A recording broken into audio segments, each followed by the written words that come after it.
Mas, por exemplo, lá a entrada não era bem assim, não era?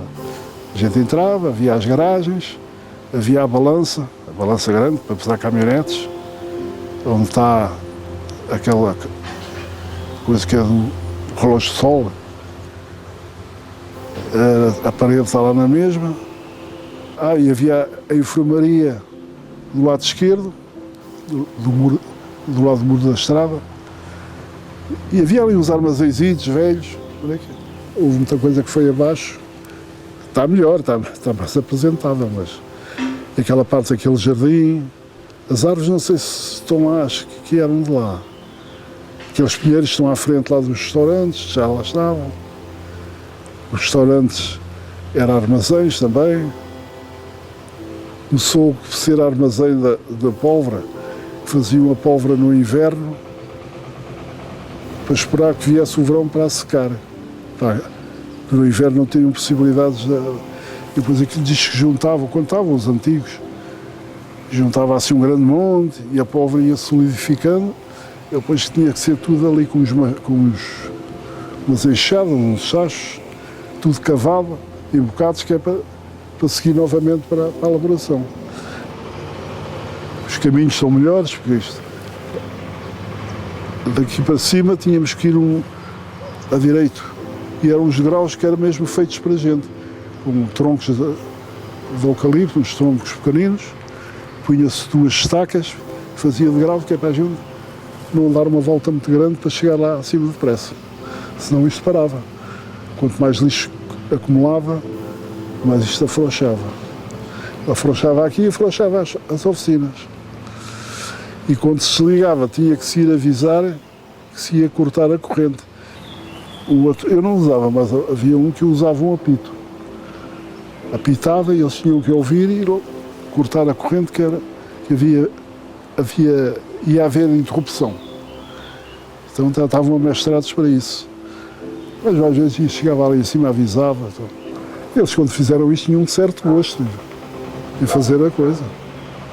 Isto para o tempo, que era só em barracões que havia, os gajos esmeraram-se. Aqui a central lá de cima. Em 1923 já era tempo moderno.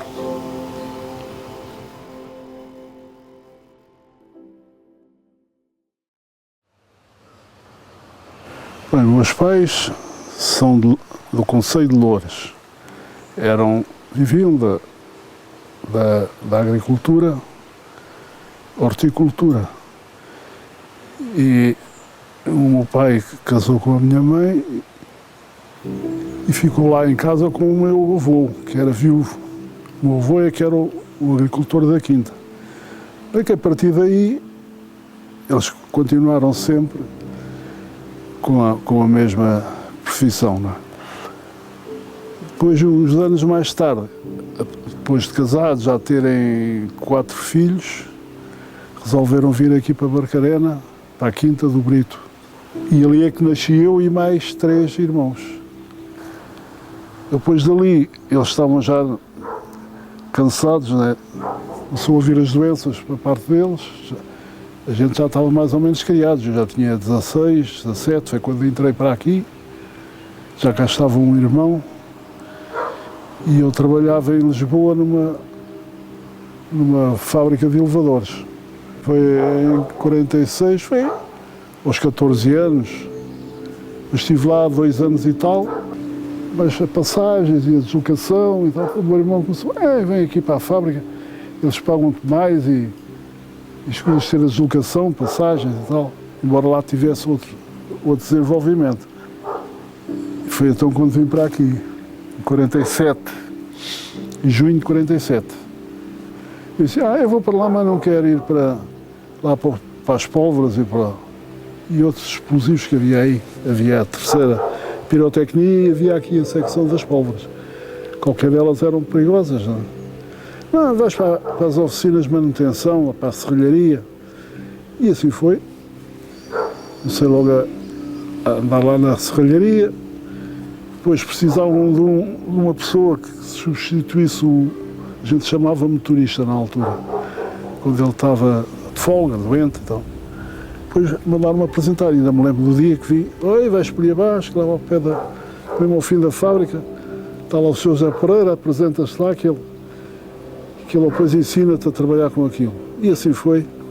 Mas é que ele depois esteve aqui, eu conhecia já bem, que ele era lá meu vizinho, era assim um tipo muito rigoroso e tal, daqueles antigos, né? E assim foi depois. Tanto estávamos aqui como lá em cima nos motores. Tive que aprender tudo, né? Depois vim para aqui, mas não gostava de estar aqui, estar muito parado. Mas é que lá, com o antigo contramestre lá e com o meu irmão, tens que arranjar outro e tal, embora ele fique lá depois a suplente, põe-se outra pessoa que esteja aí em serviços moderados, que aquilo é um serviço leve, de facto. E assim foi. Mandaram-me então lá para cima, outra vez para a oficina, e veio para aqui outra pessoa, já ensinada. Não?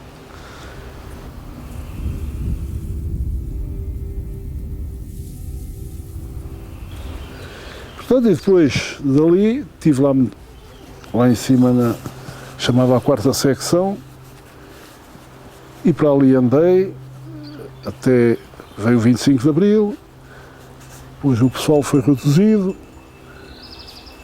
Antes tinha sido reduzido, mandaram uns estudantes para as fábricas militares, Braço Prata, Moscavide, eu calhei a ficar, mas depois as encomendas que havia de granadas, carregamento de granadas, que uma vez que a pólvora já estava acabada, então precisavam do pessoal todo. Lá fui eu para a secção de carregamento de granadas, eu e os outros.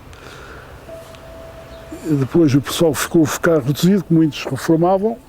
Lá veio pessoal lá de Moscavide, de Braço Prata, como isto já estava ligado. Mas é que foi mais uma trabalheira estar a ensinar aquela gente. Primeiro vinham assim um bocado de má vontade. Chegavam a vir 2, 3 autocarros, era conforme precisava de pessoal. Vamos a Barcarena.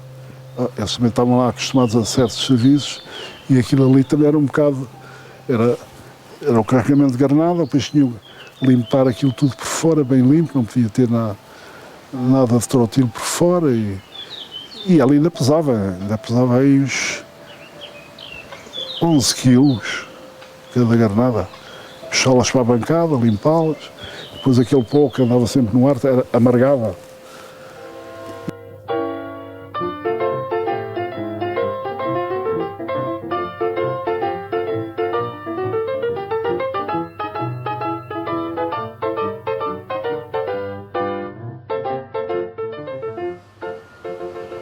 O tempo chamado Cardoso, que era o dono da Fundação de Oeiras, porque eles estavam ligados aqui porque fabricavam lá os morteiros 120 e depois o carregamento era feito aqui. uns fabricavam os metálicos, assim como a Braço Prata fabricava 10,5 e aqui carregava. Portanto, teve-se aqui ligado muito tempo a essas duas empresas.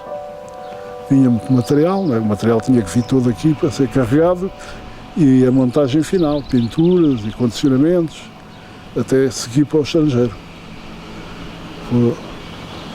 Ia para o Irão e para o Iraque e para aqueles países todos. Primeiro foram os americanos que vieram, depois da guerra, um acordo qualquer, não sei se... A gente dizia que era o plano Marshall.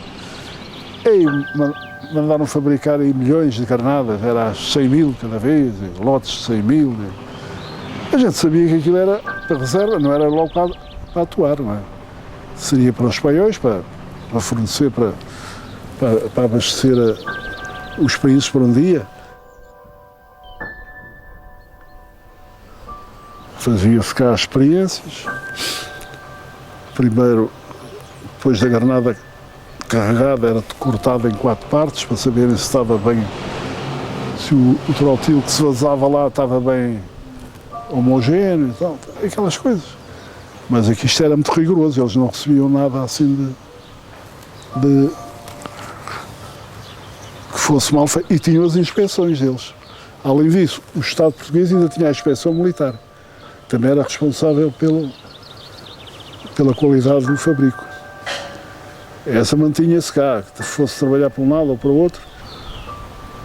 Tínhamos que ir depois ao cochete, fazer eles escolhiam um X de granadas, umas 10 ou num lote, depois íamos experimentar ao campo de tiro. Depois tinha que dar lá certinho, senão.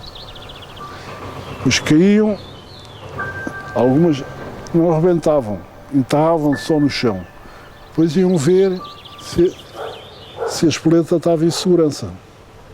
Porque a espoleta tendo em segurança não arrebentava. E tinham que saber se arrebentava ou não. E outras era mesmo para arrebentar.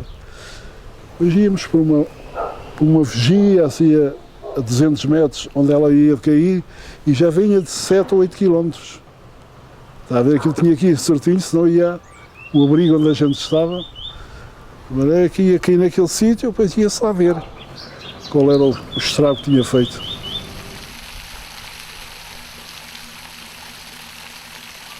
Chegava aqui às 8 horas, abria ali as torneiras, regulava-se a corrente, ligava-se, não havia mais que fazer senão andar a vigiar quando a corrente baixava, ou quando entupia os filtros lá em cima, que era uma trabalheira.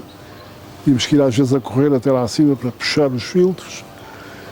E depois, pronto, estávamos aqui a olhar para o rio, ver as arrãs.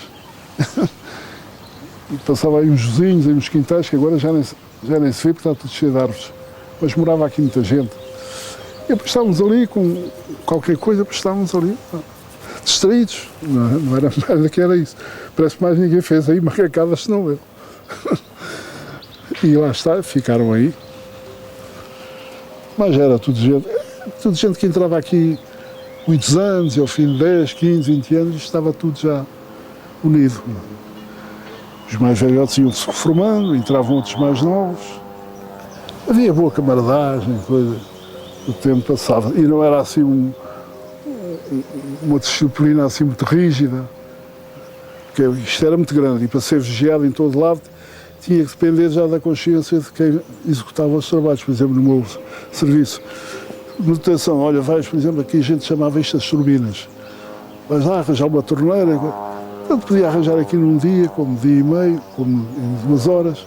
Havia aquela liberdade, quando estivesse pronto, ia-se fazer outra coisa. E pronto, e as pessoas não eram assim muito subcarregadas. Mas houve muitos que saíram antes de chegar ao tempo de reforma, arranjaram outras coisas melhores, principalmente pessoal da escrita, com mais facilidade. Agora, quem tinha mesmo profissões ou pirotécnico ou no carregamento das granadas 10,5 e morteiros, esses aguentavam mais porque tinham aquela profissão, não era com facilidade, procuravam outra coisa.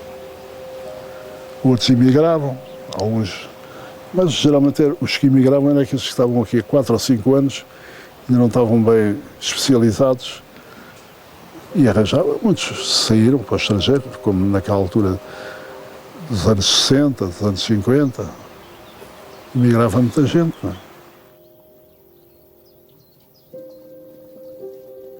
Uma coisa engraçada, quando, ao princípio da companhia, quando eles estavam a recusar atualizar os vencimentos, a gente arranjou uma comissão, vamos reunir e vamos pedir uma audiência ao diretor para explicar a nossa situação. Não?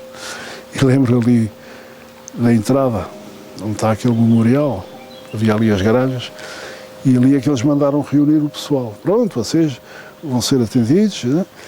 E estava aí um coronel que era da família, ele era bonzinho de Albuquerque, parece que ainda era parentesco lá do bonzinho de Albuquerque. E logo o primeiro a abrir o discurso, sem perguntar o que é que a gente queria. Olha, vocês meteram-se numa coisa, neste país as manifestações coletivas são proibidas. Aquela coisa me tem medo. E as pessoas ficaram todas assim com medo, que a gente nunca se tinha metido em nada. Depois houve um então que explicou, a gente não veio simplesmente saber porque é que não nos pagam conforme o que está estipulado.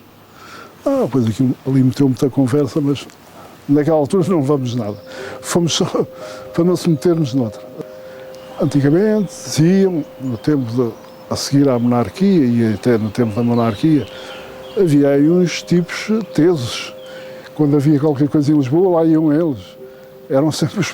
E já li um livro sobre a implantação da República, lá falava, o pessoal de Barcarena. Mas no meu tempo já não havia dessa gente. Não... e havia então um corpo de legionários.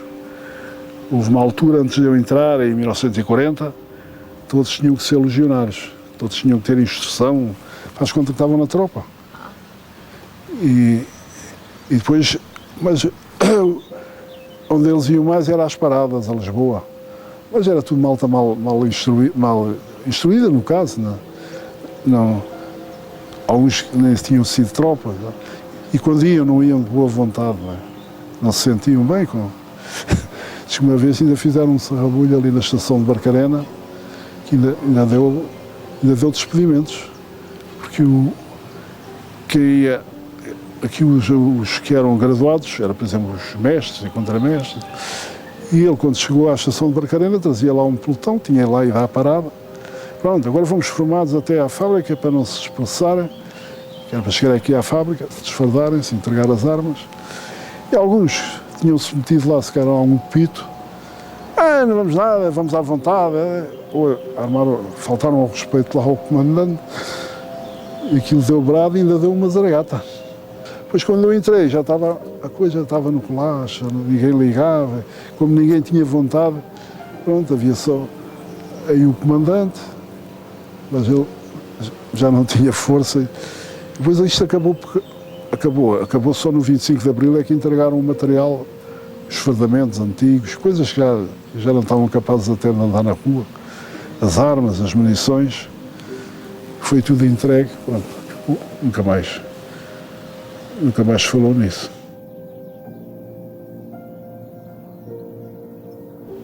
E lembro-me uma vez que queria ir à Espanha, tinha para aí, era novo, o trabalhão que tive para me darem o passaporte. Primeiro interferiram, suspeita de imigração. E depois falei com o meu irmão, disse, eles davam uma alternativa, fazer uma exposição e tal. Não davam, eu é que perguntei quando fui lá buscar o resultado. Então e agora, quer dizer, foi indeferido, não tenho possibilidades.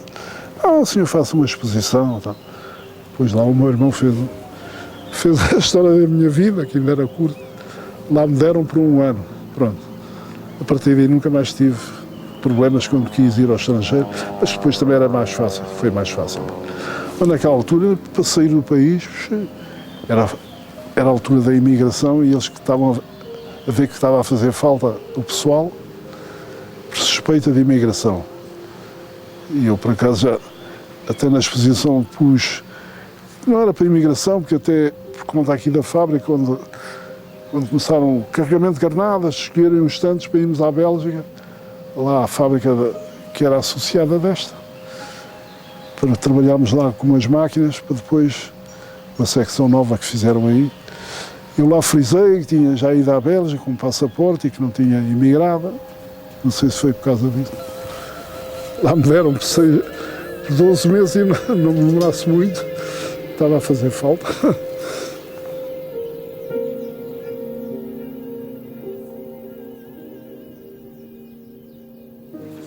Ao fim de 47, ao fim de 6 meses de cá estar, rebentou uma oficina aqui destas, primeiras, chamada Os Engenhos. E depois em 64, foi outra lá mais acima, antes de chegar àquela Ponte Velha. E depois foi a última em 72. Depois, em dezembro de 62. A tal que deixou aquelas oficinas todas assim como estão. A coisa impressiona, né? São colegas. E aqui a primeira foram 3. As pólvoras eram, nas várias fases, eram transportadas numa carroça fechada para as outras secções. E por acaso um que morreu estava a carregar chamavam os canecos, que eram aqueles recipientes para transportar a pólvora em elaboração. Estava a carregar a carroça, pum, o coitado do cavalo acabou por morrer, ele morreu, um caiu para o rio, o outro ficou ao pé da máquina, pronto, aquilo logo para a entrada ficou assim um bocado.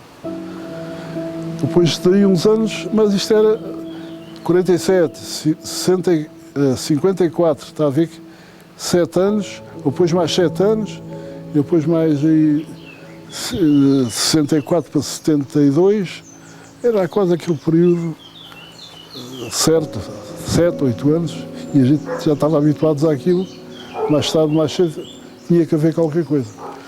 De facto, era de alto risco isto aqui. O que é que quando a gente entrava, como é que as pessoas já estavam tão à vontade que nunca pensavam nisso? Era ao fim de um ano, lá diziam os mais velhotes, o tempo é um grande mestre, a gente nesta altura custa, mas isto vai tudo passando. E de facto era verdade. O tempo é que era o mestre que fazia com que as pessoas senão abalava tudo, não é? E poucos foram embora, poucos, nunca me lembro. Havia explosões, fulano, não, tudo ficava. Às vezes era difícil também mudar de emprego, não é? Havia alturas que com facilidade se mudava. Mas não se dava esse caso de haver abalada por causa das explosões. E foi assim, sempre tivemos, depois desta maior, que acabou com a secção, já estava tudo mentalizado que aquilo ia tudo outra vez. Havia a secção lá de cima, que não era perigosa, que trabalhava com lume, de fazer carbonizar a lenha para fazer a pólvora, carvão para fazer a pólvora. Aqui nesta parte que se vê, era a refinação do salitre, também não era perigosa. Só quando os 3 elementos se juntavam, mesmo os 3 elementos ainda não era muito perigoso.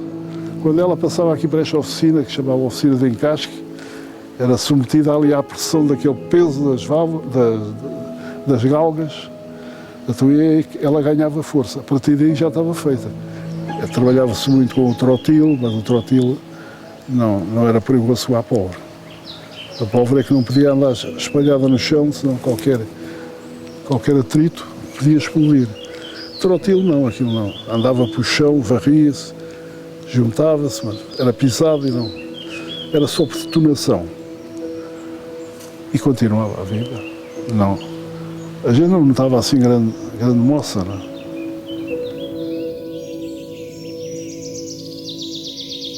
Bem, ela tinha lá a data da funda, a 1800 e tal. Era quase para a idade dos bombeiros de Barcarena. E o pessoal formou aquela cooperativa para ter os géneros mais em conta, não é? E chegou a funcionar aqui na fábrica. Depois aquilo desenvolveu-se, aquilo era só para o pessoal que trabalhava na fábrica. Porque todos aderiam, não é? E tinham a facilidade até no pagamento, e no fim do ano tinham os bónus. Se a companhia dava lucro, consoante o consumo que se fazia, recebia aquele bónus.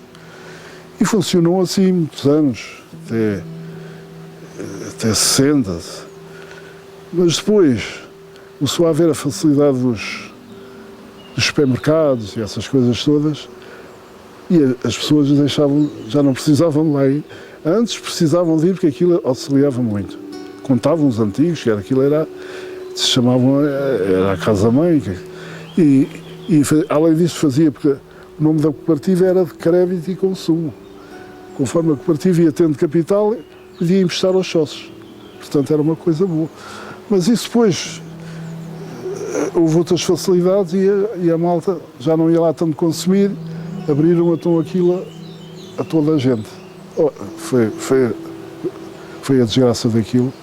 E depois estava desatualizada, né? Enquanto os supermercados tinham lá aquelas coisas todas modernas, ali ainda era a antiga, consumiam, depois registava-se num vale, que era para a pessoa saber o que consumiu, e estava registado na cooperativa, aquelas coisas, levavam muito tempo, e ainda não havia a embalagem, vinha o osso, por exemplo, com açúcar, a gente é que comprava os sacos, depois havia lá uma maquineta, que era para facilitar os caixeiros. Não havia nada assim moderno, e a malta começou-se a desviar da coisa, não consumia, pronto. Cheguei a pertencer à direção, mas não gostava lá estar preso ao domingo, calhava-me a mim estar lá, e depois aqueles sócios antigos queriam beber o seu copito, tinha que estar ali uma pessoa a aviar um copo, e eu já não gostava muito daquilo. Mas estive lá umas 2 vezes na direção, e era assim, e havia aquela coisa, nas tabernas usavam vender copo 2 e copo 3, não sei se já ouviu falar. O copo 2 era 1 decilitro e o copo 3 era 2 decilitros, e ali não, era aferido. Mas aqui eles iam lá, pediam um copo 2, era 2 decilitros, embora fosse um bocadinho mais caro, não? Mas gostavam daquele sistema, não queriam ser enganados, pediam um copo 2 na taberna e aqueles copos, era só vidro, não é? Um vidro muito grosso, coitados, tinham de safar também. Mas aqueles que gostavam muito de ir à cooperativa, não podiam lá ir toda a gente, mas iam acompanhados com sócios, pronto. Toca a beber copitos.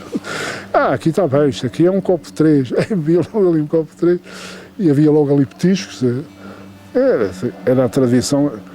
Quando havia funerais lá no cemitério, vinha aquela malta a acompanhar coisa, e aqueles mais amigos do copo, vamos à cooperativa. Pronto, era a casa cheia na cooperativa. Coisas que foram acabando.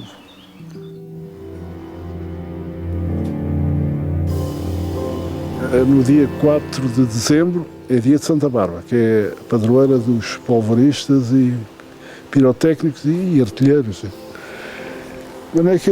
Quando veio essa companhia belga, davam feriado no dia de Santa Bárbara. E então, pronto, um almoço, vai-se fazer uma romagem ao cemitério de Barcarena e depois faz uma missa e um almoço. Pronto, e aquilo fez-se vários anos. Depois essa companhia belga foi-se embora, ainda fizeram mais 2 ou 3 anos, depois acabou. Como não faziam aqui a Santa Bárbara, íamos à festa a Oeiras, estava tudo junto, não é? E então lá recebíamos os prémios, aqueles que tinham direito. E foi vários anos, recebi até me vir embora. No tempo do chamado Cardoso, que era o dono da Fundação de Oeiras, lá ele gostava muito de reunir o pessoal e dar aquelas festas lá, não? Conhece o refeitório da Fundação de Oeiras. E aquilo metia ali, sei lá, mais de 1000 empregados aqui de Barcarena e Oeiras. E pronto, foi a vida assim da fábrica até transformar no que está. É aproveitar enquanto ainda está aqui, senão depois acabou, depois fica só o que está no papel.